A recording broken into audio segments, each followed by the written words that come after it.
आज निघायला थोडा उशीरच झाला. रोज मात्र असं होत नाही, पण आज कामच इतकं निघालं की रोज 7 वाजता निघणारा मी आज चक्क 10 वाजेपर्यंत काम करत होतो. कार्यालय बंद करणारे रामू काका रोजच्या वेळेलाच घरी गेले होते, त्यामुळे ऑफिसमध्ये माझ्याशिवाय दुसरं कोणीही नव्हतं. त्यामुळे आज ऑफिस बंद करण्याची जबाबदारीही माझ्याकडेच होती. काम आटोपलं आणि पिशवी खांद्याला लावली. ऑफिसचं मोठालं कुलूप लावलं आणि चावी पिशवीत टाकली. मी रोजप्रमाणेच माझा रस्ता धरला आणि भरभर पावलं टाकू लागलो. हा रस्ता माझ्या लहानपणापासूनचा सोबती. मोजता न येईल इतक्या वेळा मी इथून गेलोय. पण गावकऱ्यांचं मत थोडं वेगळं आहे ह्या रस्त्याबद्दलचं. मला आवडणारा हा रस्ता त्यांच्यासाठी मात्र न आवडणाराच आहे. कारणही त्याला तसंच आहे. रस्त्याच्या एका बाजूला गर्द झाडी आहे आणि दुसऱ्या बाजूला स्मशान. रस्ता तसा सरळ, फक्त एकच वळण. ह्या रस्त्यावर कोणीही फिरकतसुद्धा नाही. फक्त माझीच पावलं या रस्त्यावरून जात असतात. पूर्ण गावाला माहिती आहे की मी ह्या रस्त्यावरून ये जा करतो, म्हणून त्यांनी मला बजावलंयसुद्धा. पण माझ्यासारख्या माणसाला देवावर विश्वास नाही तर भूतांवर कुठून असेल. गावकरी म्हणतात की ह्या रस्त्यावर रात्री मोठ्याने हसण्याचा आवाज येतो. पण हे गावकऱ्यांचे विचार झाले, माझे नाही. ती अडाणी माणसं, त्यांच्या डोक्यात असे विचार येणारच. पण मी जर ह्यावर विश्वास ठेवला तर मी सामान्य ठरेन. पण मी सामान्य नाही, मुळीच नाही. मी माझ्या विचारात चालत चालत स्मशानाजवळच्या रस्त्यावर येऊन पोहोचलो.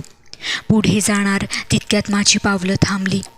अचानकच गावकऱ्यांचे विचार डोक्यात येऊ लागले. पण दुसऱ्या क्षणी नाही बोलत मी पुन्हा चालू लागलो. रस्ता तसा लांबचा.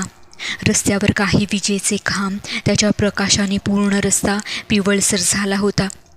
माझी पावलं आता भरभर चालू लागली. तितक्यात समोरून एक वाऱ्याची झुळूक आली आणि माझे केस विस्कटले. रस्त्यावरची पानं हलकेच उडून बाजूला झाली. झाडांचा सर आवाज होत पिकलेली पिवळी पानं खाली पडलेल्या पानांवर पडली. हळूहळू माझ्या पावलांचा वेग कमी कमी होऊ लागला. असं वाटत होतं की कोणीतरी मागून खेचत होतं. रस्ता पूर्णपणे स्तब्ध झाला होता. निर्मनुष्य तर होताच, पण आवाजही नव्हता की कसली चाहूलही नव्हती. फक्त माझ्या पावलांचा टपटप आवाज त्या शांततेत येत होता. मी वाट बघत होतो ती या रस्त्यावरच्या एका वळणाची. पण हा रोजचा रस्ता आज मात्र दूर दूरपर्यंत अजगरासारखा पसरला होता. पावलं चालतच होती, पण वळण काही येत नव्हतं. मी वर ढगात बघितलं तर झुकलेल्या झाडांमधून चंद्र अर्धवट दिसत होता. माझी पावलं जसजशी पुढे जात होती तसतसा चंद्रसुद्धा माझ्यासोबत झाडातून पुढे जात होता. चालता चालता मागून पावलांचा आवाज आला. मला जाणवलं की झाडांवरून पडलेल्या पानांवर कोणीतरी चालत येत आहे. पण त्याकडे दुर्लक्ष करत मी पुढे चालत राहिलो. पुन्हा तोच आवाज.